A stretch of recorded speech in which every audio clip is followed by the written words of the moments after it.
বিকালবেলার নাস্তা কিছু একটা খেতে হবে তো, এই জন্য এখানে একটা ডিম, একটু ময়দা, একটু চাউলের গুঁড়া, চিনি,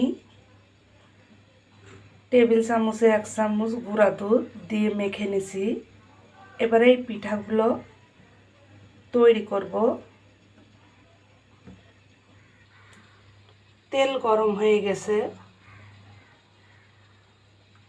বিসমিল্লাহ বলে দিয়ে দেই একটা, দেখি কেমন হয়।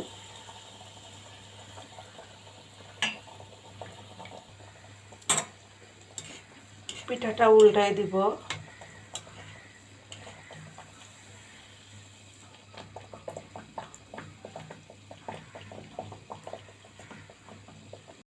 এটা ভাজা হয়ে গেছে, তুলে নিব।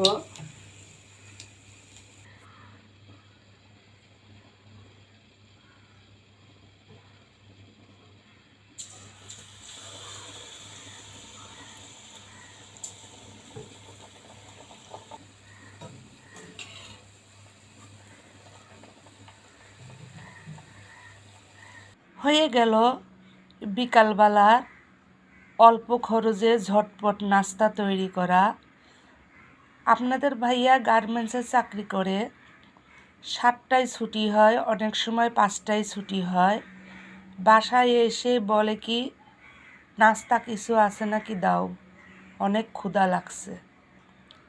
এই জন্য নাস্তাটা তৈরি করে ফেললাম, যাতে নাস্তা খেতে চাইলে ওর সামনে দিতে পারি।